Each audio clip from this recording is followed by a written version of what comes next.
मैं और मेरे 4 दोस्त हम कैलिफोर्निया जा रहे थे वेकेशंस के लिए। हमारी फ्लाइट कुछ रात के 2 बजे की थी। हम दिल्ली एयरपोर्ट पे थे। हम बहुत ही ज़्यादा एक्साइटेड थे। हम सबको पता था कि ये ट्रिप बहुत ही ज़्यादा फन होने वाली है। हम सभी बहुत ही अच्छे मूड में थे। अभी हमें फ्लाइट बोर्ड करने के लिए कुछ समय बचा था and I really had to go to washroom.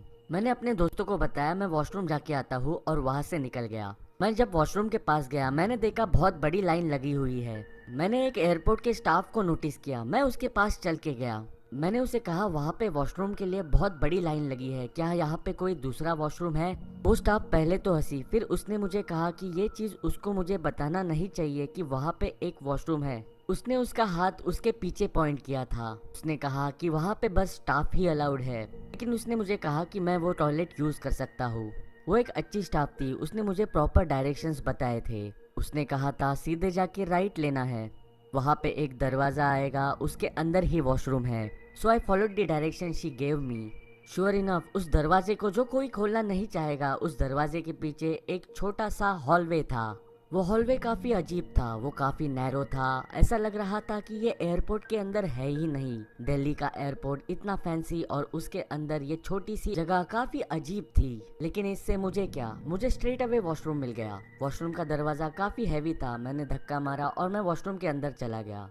वो वॉशरूम काफ़ी स्मेली था। ऐसे लग रहा था उस वॉशरूम के अंदर कोई आता ही नहीं है।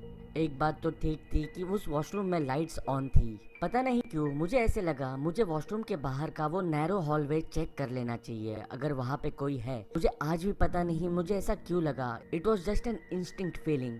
तो मैं वॉशरूम के मेन डोर की तरफ गया टूवर्ड्स दैट नैरो हॉलवे। मैंने हॉलवे के दोनों भी डायरेक्शंस में देखा एंड टू माई सरप्राइज जिस साइड में लाइट नहीं थी वहाँ पे एक आदमी था। वो वॉशरूम से दूर था, राइट कॉर्नर में। It was an disturbing site for me. मैंने ऐसे प्रिटेंड किया कि मैंने उसे देखा ही नहीं। मैं वॉशरूम के अंदर आ गया और टॉयलेट के अंदर चला गया। मैं टॉयलेट के अंदर टॉयलेट सीट पे बैठा।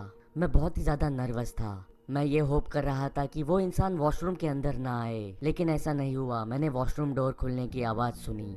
मैंने टॉयलेट के अंदर से स्टॉल डोर से उस इंसान के शूज़ देखे और वो मेरे बाजू वाले टॉयलेट में चला गया। And then there was a mere silence, no sound of man's pants zip और सिटिंग डाउन। मुझे रियलाइज हुआ कि कुछ तो फिशी है। मुझे लगा मुझे जल्दी से इस वॉशरूम से बाहर निकल के अपने दोस्तों के पास जाना चाहिए।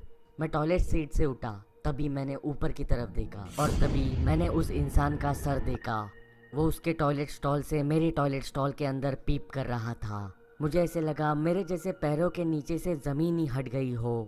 वो इंसान बस मुझे ही स्टेयर करे जा रहा था। उसे देख के मैं जोर से चिल्लाया, लेकिन वहाँ पे मेरी स्क्रीम सुनने के लिए कोई था भी तो नहीं। मैं भागते हुए टॉयलेट स्टॉल से निकलते हुए वॉशरूम के बाहर निकलते हुए उसी रास्ते से अपने दोस्तों के पास चला गया जिस रास्ते से मैं आया था।